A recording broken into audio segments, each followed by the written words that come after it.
I've had a real bad day, so much I want to say.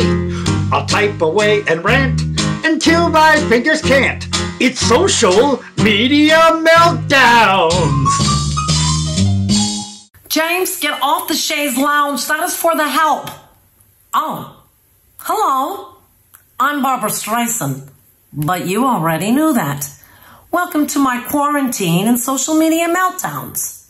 I was on this little thing called carpool karaoke, so I thought I would go to the YouTube and read the nice comments the people have said about me. Gina R. says, Barbra Streisand is a real icon, like butter. A voice so beautiful, so unique, so lovely. She is and will always be the biggest star. Thanks, Gina. I'm very humbled, and I couldn't agree with you more. Galit comments, Barbra Streisand is 77 years old.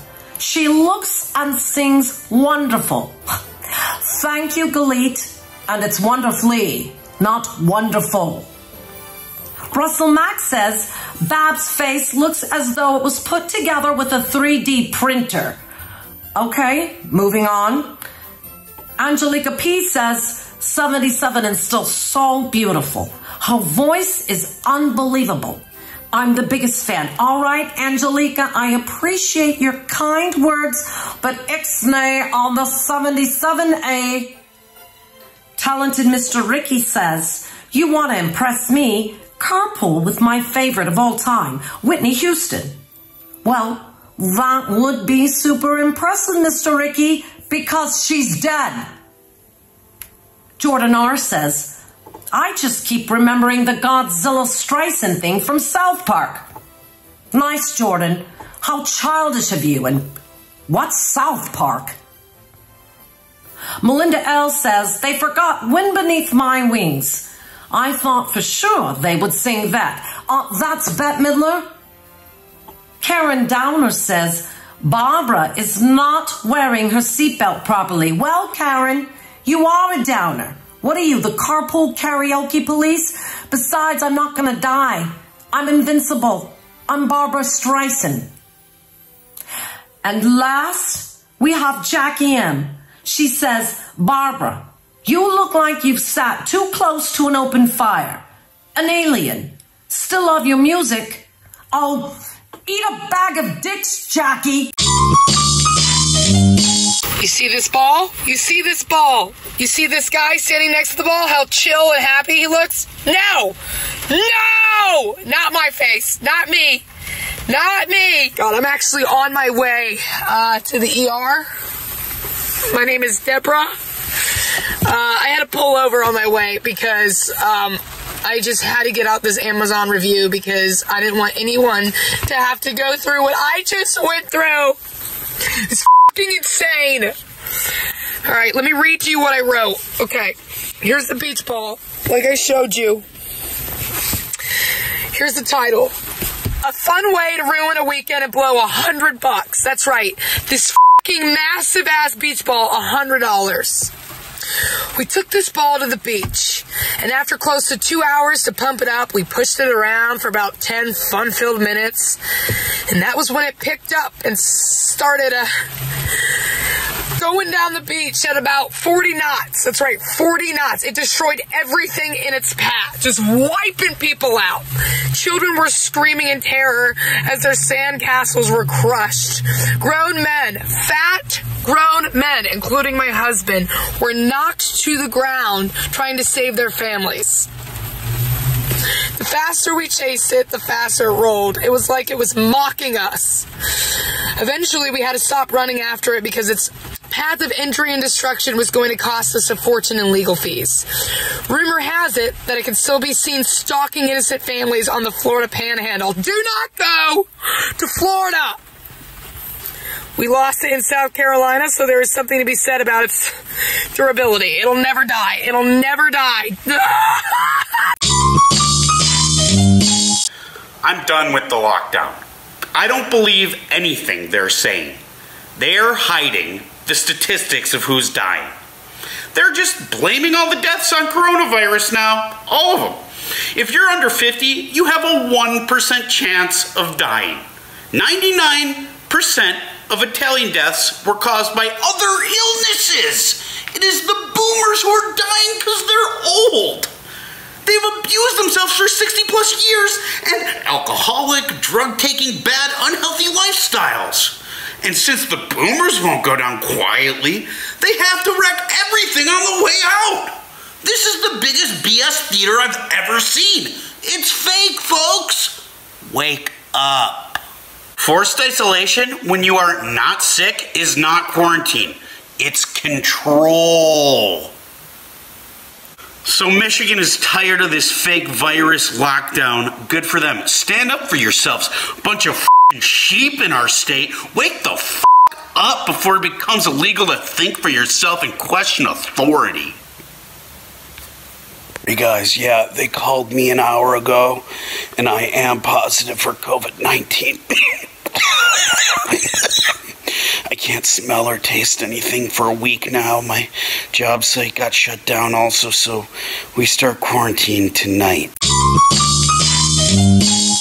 Hey everybody, it's me, Kathleen Madigan. So when you're in your late 40s, you're going to start getting solicitations from ARP, American Association of Retired People, and there's really cute, kind of cute, little old fogey, a free gym bag, okay? So I thought, I thought you get that and discounts to movies, maybe I'll do it, right? Well, then I went online. Oh my God, old people are crazy and they're mean. So I just put in, is ARP worth it? There were some nice things, but a lot of this. I plan to end my membership at the end of the year. I do not need anyone trying to raise taxes on what I've invested and saved when I was working. If you are a liberal and have not invested to fund your retirement, okay, now really all liberal people don't have a 401k? Just Republicans is what they're saying. But if you've been diligent and responsible and funded your retirement adequately, ARP is working against your best interest. Spend your money on a AAA membership and you will get at least as good, if not better. Then some lady wrote nice things, that she really likes her movies discounts. And then somebody wrote, you are a plant.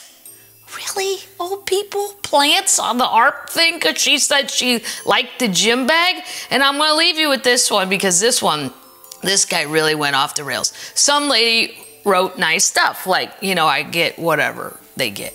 She likes the website.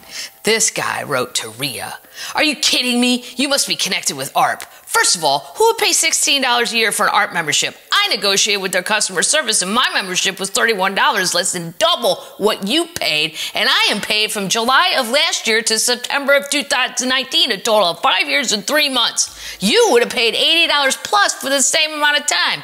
Boy, did they see you coming. What? Then he writes, I had 8 out of 9 restaurants in my area be closed, out of business, all caps, bankrupt, when I arrived with this supposedly valuable rewards for good coupons. Worthless! Lots of exclamation points. Where do you live that 8 out of 9 restaurants closed? This was before the pandemic. The discounts you get through ARP and other entities such as Denny's and Walgreens can be beaten using other avenues. How? How do I get a different thing to Denny's? I've never heard about that, and I love a Grand Slam breakfast. Then the last part, you're the only person I've ever heard of winning a sweepstakes. Okay, now we're into sweepstakes. That is old people crap. Most people complain they can't even get the results of the sweepstakes in a timely manner. When they question ARP about this, they get convoluted answers. So I just wanted to know about the gym bag. And this could go on for 7 hours. I could do this. And they're funny, because it's just old people. It's just $16. I thought it was like $500. I'm doing it. I'm going all in. I haven't saved well. Maybe they'll help me. The following review comes from a children's book that's reviewed by an adult called Where is Baby's Belly Button? Where is Baby's Belly Button? This book is completely misleading. The entire ploy revolves around finding baby's belly button. The title makes this much clearer from the beginning. However, there's no mystery. There's no twist. Baby's belly button is right where the f*** it's supposed to be. Right right on baby's stomach, where it clearly shows you this in the cover of the book. This plot is a complete mess as a result of its reliance on the mystery, they say, of where baby's belly button is. Everything falls apart the second you realize that the belly button was in plain sight all along. Now, there's no conflict, there's no character development, and there is scarcely any plot. Because that's why you read a children's book, it's full of plot. Whoever wrote this book must have a serious error in judgment, because you would have to be an infant to not immediately understand where baby's belly button is. This is one of the worst pieces of literature I have ever read. Pieces of literature, as if it's Oedipus.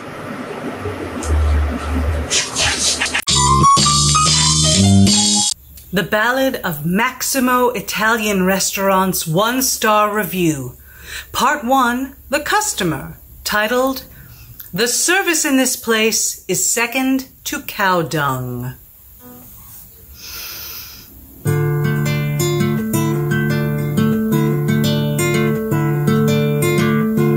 Came in because it looked cozy and cute, ordered the crab ravioli in a cream salmon sauce. Halfway through the meal, I felt like the dish needed a little something.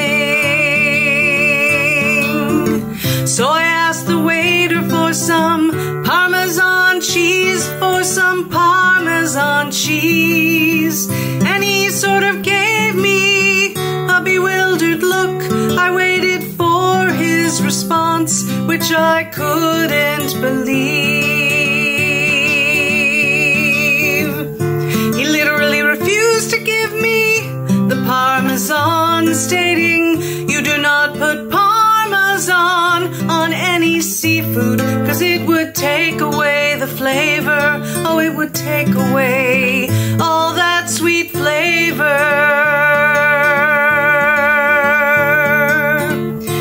When I explained that I wanted it because I like my cream dishes cheesy, he repeated himself and he walked away. Oh, he just walked away. Honestly, I was too dumbfounded to be pissed, so I ate the rest of it. Yeah, I ate the rest of it. Part 2, The Restaurant's Response. I am trying to understand your incredible frustration and a disappointment about your obscene request you have made here at Maximo. And if we agree, what's next? Banana chicken carbonara. Did you ask for ketchup on your favorite sushi? Don't think so. Well, there are few rules on the authentic cucina italiana you probably aren't aware. Never ask for pineapple on a pizza. Never put cream on your carbonara. Never ask for any Alfredo pasta. Who is Alfredo anyway? Never put chicken on arrabbiata. And last but not least, never ask for cheese on a fish dish. Luckily I hadn't ruined your dish with it. You should have thanked us for it. Anyway, I 'cause your weirdness doesn't know any limit. So there are a lot of fake Italian restaurants run by fool, greedy, and conscienceless people that allow any kind of abominee. Try Parmesan on a cow dung. It should taste fine for you. It should taste fine for you. It should taste fine.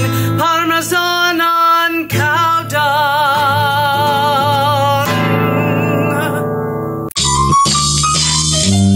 Thanks again for watching Social Media Meltdowns. Don't forget to subscribe and like us on YouTube. You can also follow us on Instagram at Social Media Meltdowns. We have a Patreon link below where you can donate, help the talent and producers who work really hard to put this show together. Special shout out to Paula Henry and SDLGTPN.com and SDPix.com. Until next week, we'll see you again. I'm gonna go feed the swans. I've had a real bad day, so much I want to say. I'll type away and rant until my fingers can't. It's Social Media Meltdowns.